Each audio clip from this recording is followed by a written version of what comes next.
how are you? Hi Bonkers, how are you today?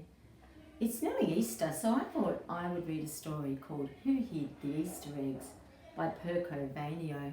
He also drew the beautiful illustrations as well. Let's see where this little squirrel hid the Easter eggs, or who actually hid them from him.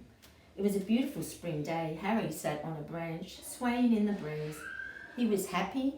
He could feel the sun warming his fur and smell the fresh green leaves all around him. Down below, he watched the grandmother walking around in her yard. She was carrying a basket full of brightly coloured eggs. It must be Easter, he thought, and leaped from his branch. Harry knew that the grandmother always hid painted eggs in her yard at Easter so that her grandchildren could have fun searching for them. He watched her gently place an egg in a hole in the apple tree. There she is over there. I wonder if the children will find it. She put another in the flower pot, just there. He watched carefully as she hid the eggs all around the yard. Do you go on an Easter egg hunt at your home? Harry scurried to the apple tree. He wanted to see one of the Easter eggs close up. I've never seen anything so beautiful, he sighed. But someone else was taking a keen interest in the Easter eggs. The jackdaw, Jack. A jackdaw is a bit like a magpie. I think he'd like one of those Easter eggs for himself too. When the grandmother had hidden all of the eggs, she went back inside the house. Harry climbed up on the window frame to see what she was doing now. Suddenly, he heard a loud thunk, thunk. He turned around just in time to see Jack fly through the yard with one of the Easter eggs clutched tightly in his claws. Oh no, cried Harry. Jack is stealing the eggs. Do you like Easter eggs too, Bonkers? I do. Harry followed Jack to his nest in the big pine tree, and what did he find? Jack had stolen all of the Easter eggs from the garden and had put them in his nest. That cheeky bird. Harry didn't know what to do. The children would be upset when they didn't find any eggs. Maybe Jack didn't know who the eggs belonged to. You can't keep those eggs, Jack, said Harry. They belong to the children. But all of the other birds have eggs in their nests in the spring, said Jack. All except me. I'm sure you'll have your own eggs very soon, said Harry.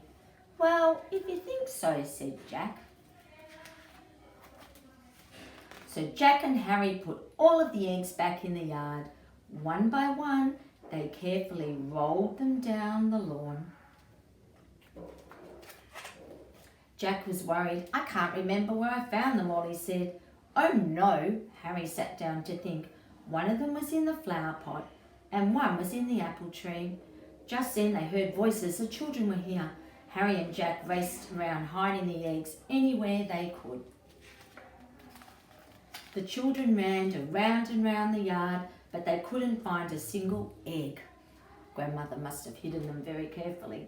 We're going to have to help him, said Harry. Jack made a very loud thunk thunk and flew to the apple tree. Look, a jackdaw, shouted the children, and there's an Easter egg up there in the apple tree. Harry jumped into a teapot and stuck his tail up high. A squirrel, the children shouted, and another Easter egg. Harry and Jack leapt and flew around the garden, showing the children where the eggs were hidden until the eggs had all been found. Then they sat down happily in a tree to watch.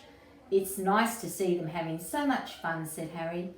Yes, it is, Jack sighed. I'd be happy if I found an egg in my nest too.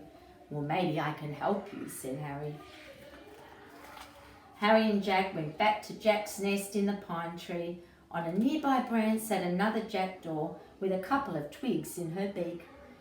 This is Jackie, said Harry. You can share my nest, said Jack, if you haven't already got one of your own. That would be very nice, said Jackie. The spring days got warmer and warmer. One evening, Harry decided to climb up to the top of the pine tree. On his way, he stopped to visit Jack and Jackie. Look, Harry, look what we've got in our nest. There in the nest lay 6 speckled eggs. 1, 2, 3, 4, 5, 6. What a wonderful surprise, said Harry. You see, I told you you'd soon have your own eggs. and then off he leapt up to the very top of the tree to enjoy the sunset. That's a lovely story about who hid the Easter eggs. I hope you go on an Easter egg hunt too and find lots of yummy eggs in your garden.